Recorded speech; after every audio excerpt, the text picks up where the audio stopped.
Welcome, Lucie Ptasznik, to Coaching in Session. How are you doing today?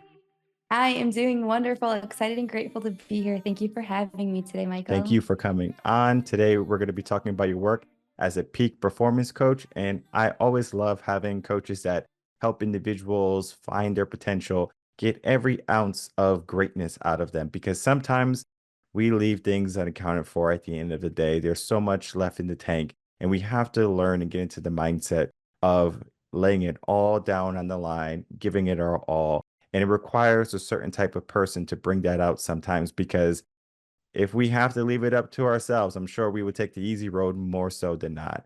But in your own words, can you tell the world who you are, what you do, and how you help?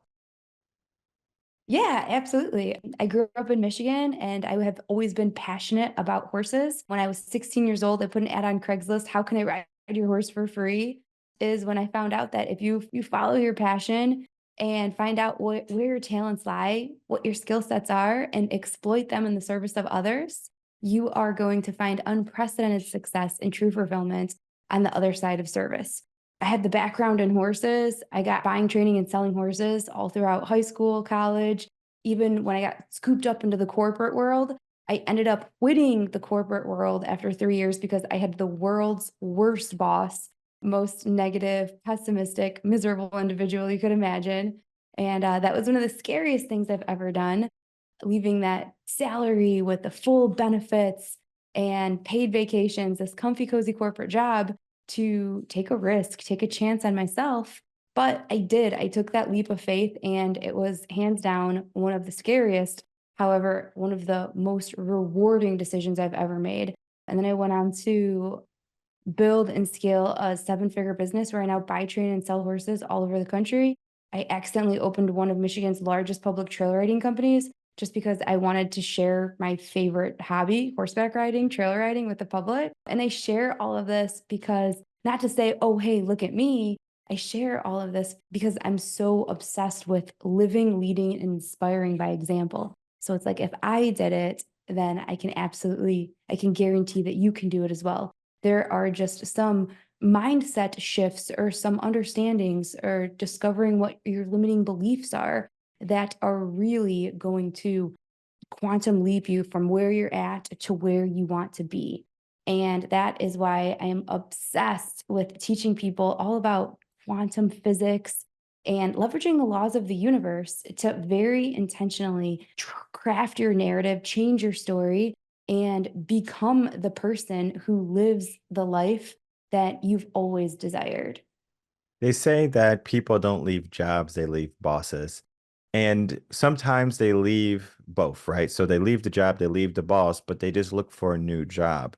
However, for you, you didn't just leave a boss and a job. You said, I'm going to create something, I'm going to build something. Why not just get another job and find a new boss instead, rather than doing all the hard work? Because it is a lot of work to start a business and to go after your, I guess you can say, your desired life. Yeah, that's actually a great question. Shine a little bit more light on the situation. After I graduated college and got scooped up into the corporate world, I did that for 3 years. And the first year and a half, I had the most amazing boss. His name was Steve Gonda, and he was just so wonderful, so friendly, and he really did need help. Like he was overworked, overwhelmed. I really made it a priority to do as much as I could to take that weight off of his shoulders and help him out, even if that meant staying late or whatever he needed. And we had like a really great working relationship. A year and a half in, I got switched. And when I got switched to my new boss, like I knew as soon as it happened, I knew that something was going to happen. And sometimes life throws us curveballs, right? And sometimes things happen, but it's almost like what I've really been leaning into is this understanding that life has no meaning, that we are the ones who assign it meaning. And depending on where our mindset is and where our perspective lies, it's like, does life happen to you or does life happen for you? Because even something that is happening to you that you might want to perceive as negative, you can always take a negative and turn it into a positive. Even though I had what seemed like the most miserable, negative boss in the whole world, and showing up every single day was miserable. I had to travel all over the country with him to the different manufacturing plants. And he would literally list off every single thing that could possibly go wrong. And I'm like, Justin, where your focus goes, your energy flows. It does not serve you. You're calling in all of these negative experiences. The universe doesn't care what you want or what you don't want. All that matters is where you place your attention.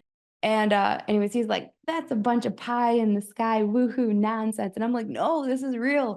Law of attraction is constantly in motion. I like to explain it like gravity. Whether you want to acknowledge the existence of gravity, whether you want to acknowledge it or not, like it's still constantly at work. And so law of attraction is the same way. I like to say, like, we live in a vibrational universe, an attraction-based universe.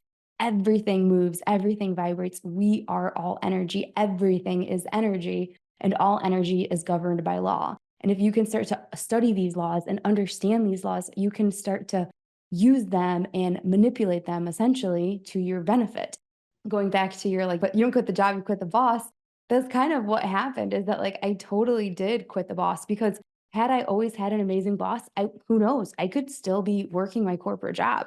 But it's almost just like we have to understand that even the valleys of life, the difficult times, the hardships that we're confronted with can be the biggest blessings.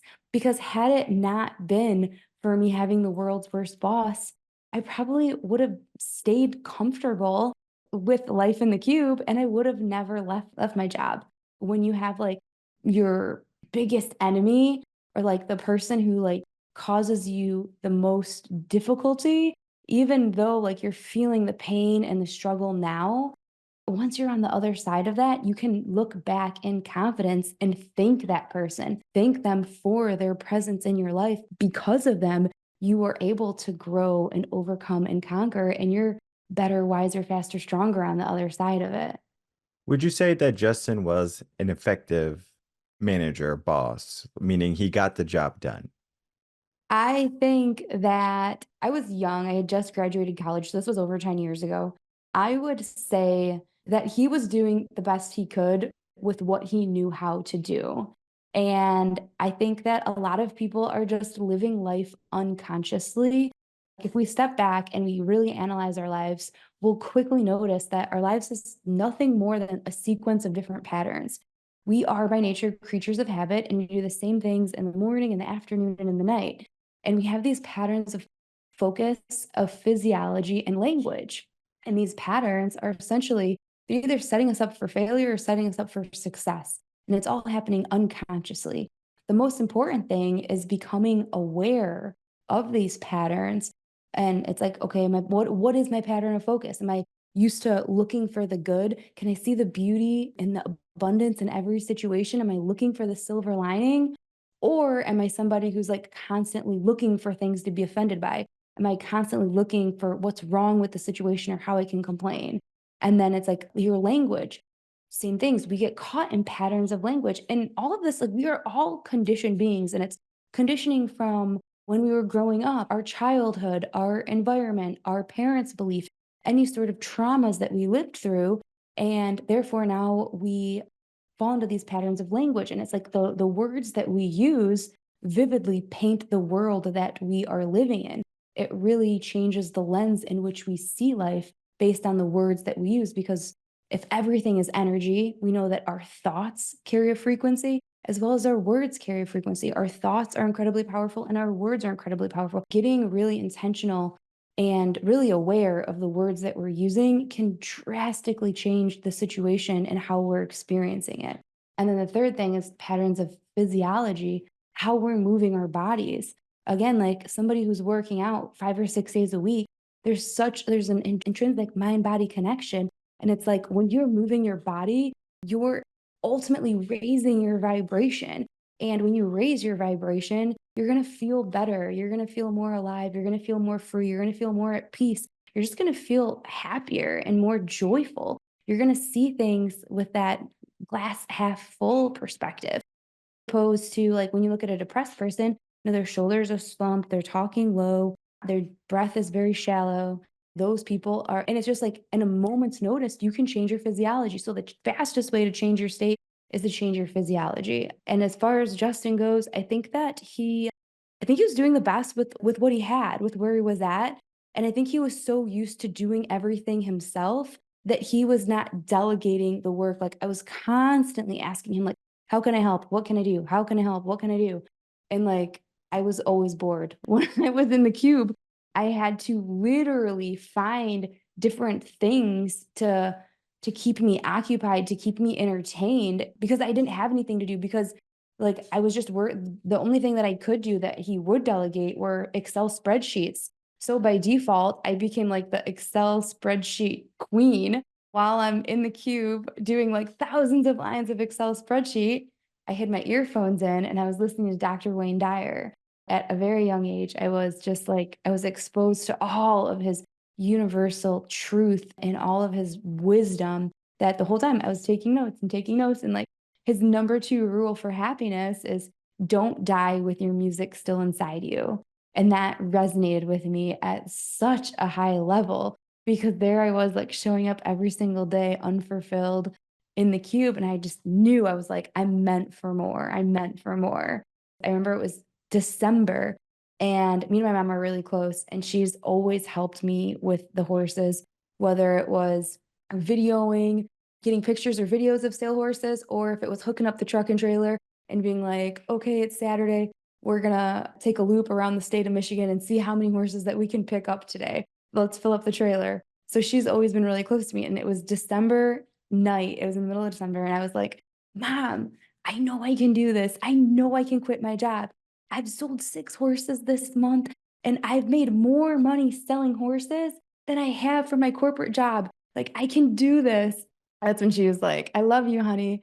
And as your mom, it would be irresponsible and reckless to tell you to leave your corporate job to do something crazy like selling horses. But I love you. And as your mother, I can't tell you to not follow your dream. You just do whatever's on your heart. That was just like a very memorable evening, I would say. Yeah, and your story is one of an awakening, I believe, because I've had many bosses that I can consider not the best bosses in the world.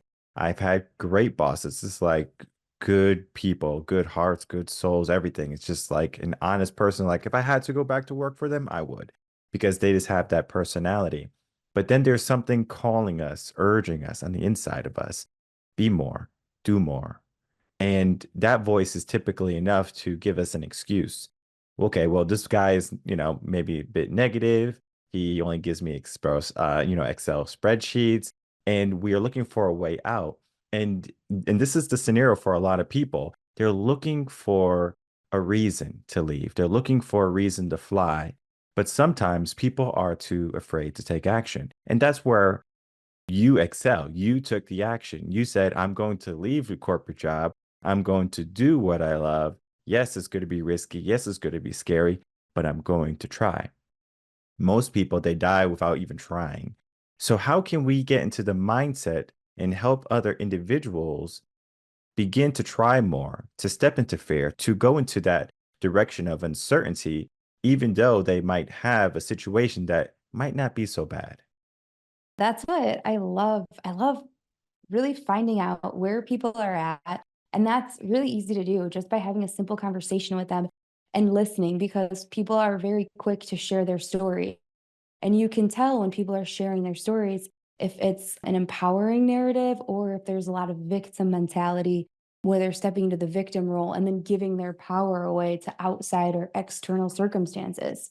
One of my favorite things to do is really challenge people to step outside of their comfort zone and do what's hard and do what's uncomfortable.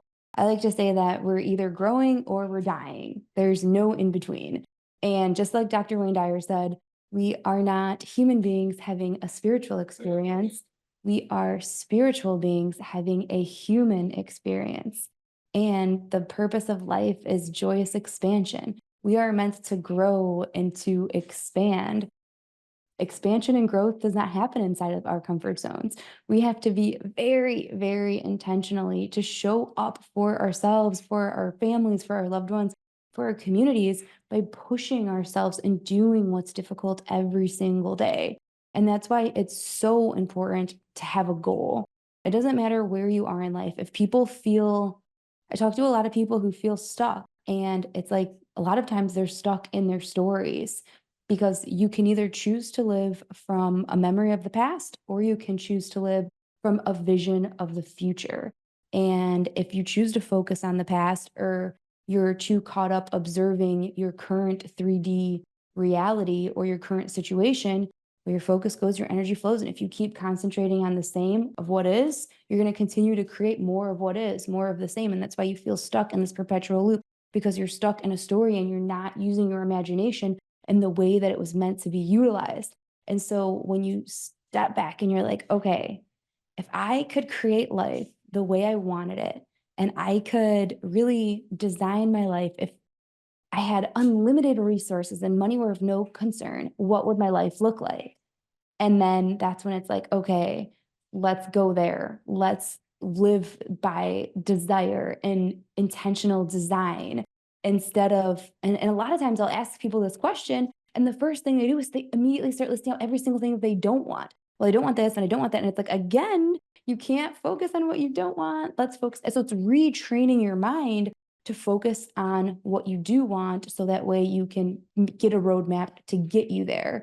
And that is how come having a goal is so important. And that's why when people feel stuck, it's because A, they're stuck in a story, and B, they don't have a goal. Because again, you're either growing or dying. And a goal is a spiritual seed that is going to push you, that's going to challenge you to show up in new, exciting, brilliant ways.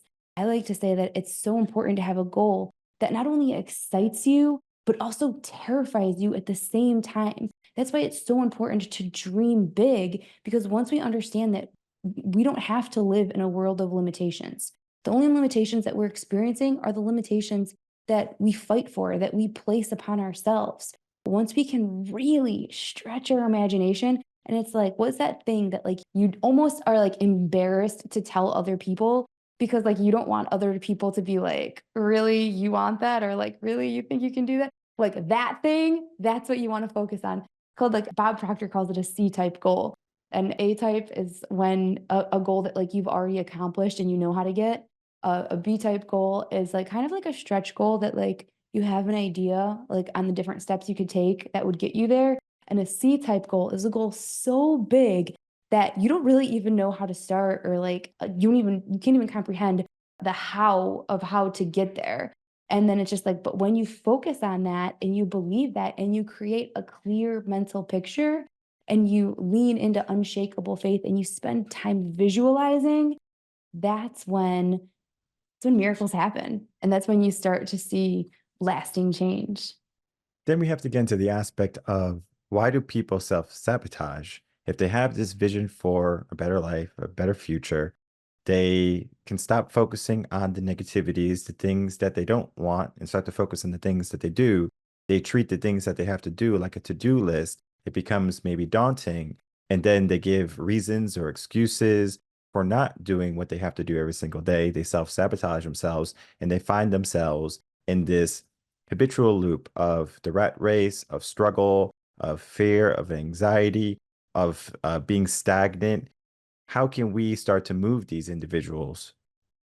Anytime we talk about self-sabotage, we've all done it. We've all been there, where it's like we're crushing it and we're doing great and we're doing so good.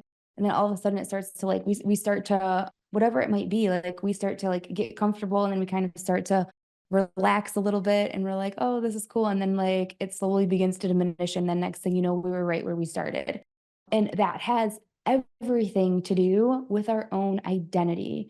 That's why when we talk about transforming your identity is one of the most powerful catalysts that is going to essentially take you to either like where you're at or where you want to be. It's your belief. It's like your belief system and your who you see yourself as, your current self-image, your current self-concept. And the problem a lot of times is that our self-image is way too small, and that we don't believe that we're worthy. We don't believe that we're capable. And we're settling in a lot of ways. That comes down to a lot of like the conditioning that we've been exposed to in the past. If we know that we live in an abundant universe, rich with infinite opportunities, then it's like, why are we settling for mediocre health, or why are we settling for mediocre finances or even mediocre relationships? And it's just like we really have to shift our personal identity, because that is going to be the number one catalyst that drives every single decision, every single action that we make. For example, like, we know that we are where we are today based on every single thought, decision, action that we've taken up until this point. Therefore, if we want a new reality, if we want a bright, brilliant new future, if we want six-pack abs, if we want loving, committed relationships, whatever it is that we desire, it's out of reach if we're not already experiencing those things. Then, in order to attain those things, we're going to have to make drastically different decisions and take massive action towards those things, which means that we're going to essentially have to become a totally different person who thinks differently, who acts differently, who carries themselves differently, who has a different belief system. What does that mean? That means letting go of everything that you know, letting go of who you are, and essentially it means death of the ego, which is really scary for a lot of people. I read it in a book. It was like, be like a moth to the flame of your desires and just give yourself up. Because if we continue to do the same things that we're doing now, we're going to continue to have the same results. Therefore, if nothing changes, nothing changes. If we want progress, we are going to have to create a new identity and act in alignment, are the highest version of ourselves, the highest version of ourselves that has millions of dollars in the bank, that has the dream body, that has the perfect relationship, whatever it is, that X thing. It's like we have to close our eyes and imagine, get a clear mental image of in our mind of who that person is. What do they dress like? How do they talk like? What's the energy they carry themselves in? And most importantly, what are the beliefs that that person has about the world, about life, about money, about relationships, about food, about what they're consuming? How are they showing up? What are their habits? And then embody the energy of that person, embody the beliefs of that person, take on the habits of that person. And then when you do, you will see that eventually you will become the person who lives that lifestyle that you desire. How would someone know that they're doing the right thing? For example, like peak performance.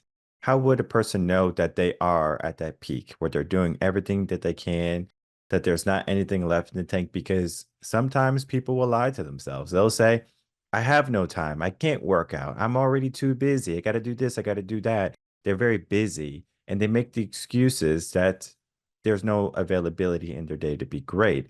How do we know that we reached that point for us? I think that the key to all fulfillment in life is progress.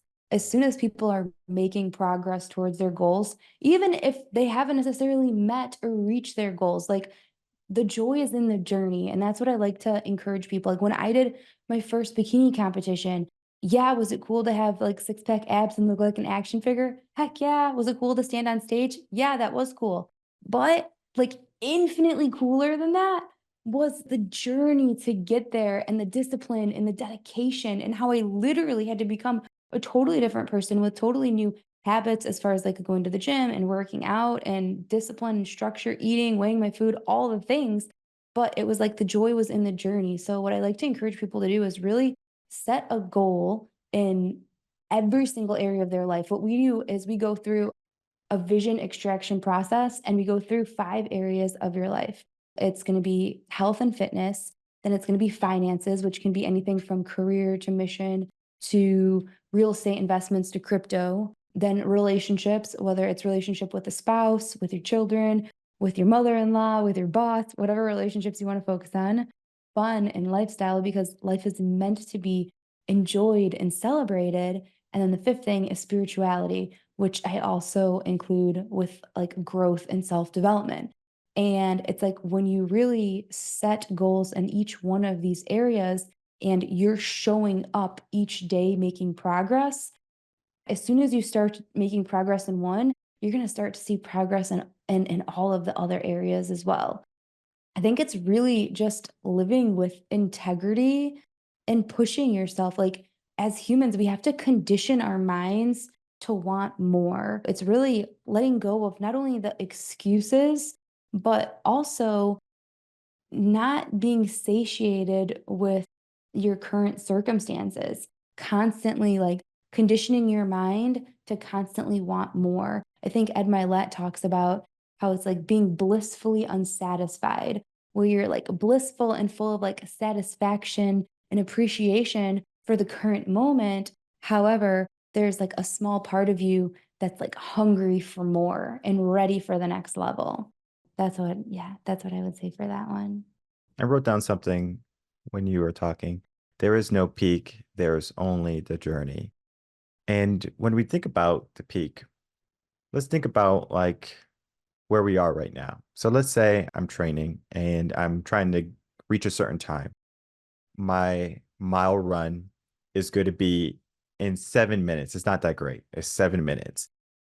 When I'm done with that, I could say, I can only get 7 minutes. That's my cap. That's my plateau. Or I can say, okay, now I have something to work toward. I can try to beat the 7 minutes. And maybe the next time I run that mile, maybe I'm at 6:45. So I'm slowly making progress. But then sometimes you might get stuck. Maybe some days you have a bad day. You're back at 7 or you're maybe at 7:30.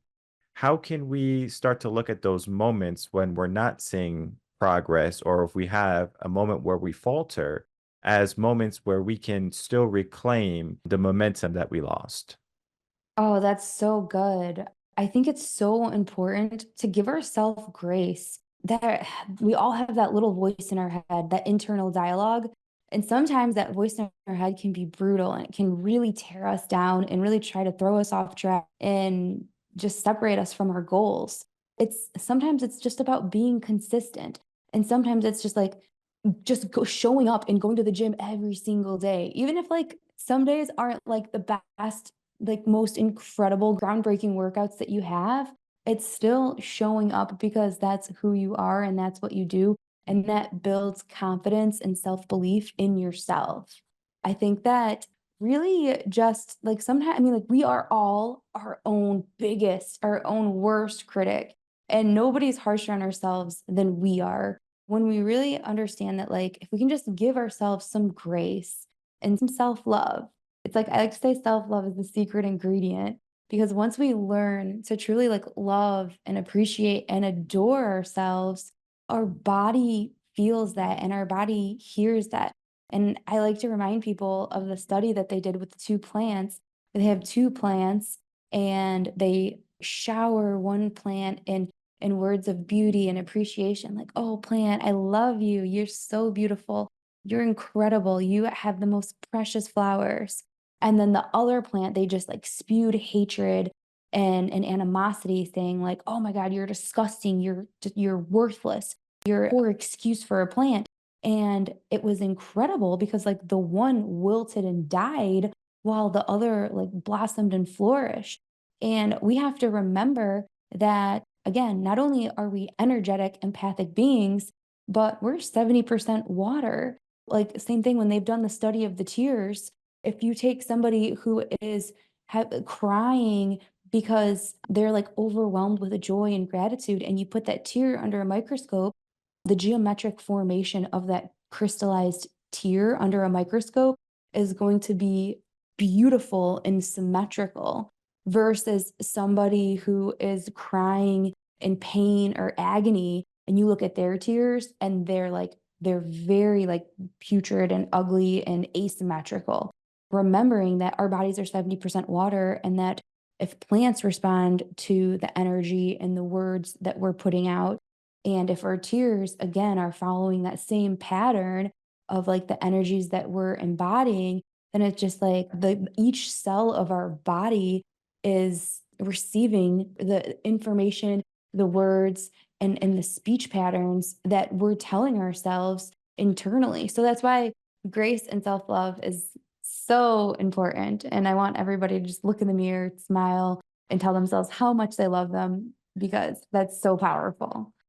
Thank you for being passionate about what you do because, as I'm listening and we're having a conversation, I can tell that you are in love with what you do, and you want to see the world be better. You want to see people do better. You want to allow them to step into that positive mindset, that positive life. And it does require someone sometimes to help them out of that rut they're in. And that's why I love coaching. That's why I love having wonderful coaches that are passionate about what they do come on. They can help others in the world also reach that potential that they might be vying for. As we are about to wrap up, can you tell everyone where they can find you and reach out to you? Yeah, absolutely. So we have put together a robust 16-week program that allows people to very intentionally rewire their subconscious mind and transform their identity so that way they can start taking massive action towards their goals. What we've done is we've taken this training and we've condensed it into like a 2 hour, it's like a 2 hour masterclass that's broken up into a 6 part series. And normally this retails on our website for $1,000, but we have a special promo code for you and your audience. Whatchamacallit, if they go to ultimatesuccessblueprint.com and type in the promo code coaching in session, then they will be able to access and download this training at absolutely no cost. And then they can start implementing tools, strategies, and techniques that are scientifically proven that I've implemented in my life and helped hundreds of my clients implement in their lives to see incredible results. They can start using them today and start experiencing a better tomorrow. And then the second thing is we also have a really cool Facebook group.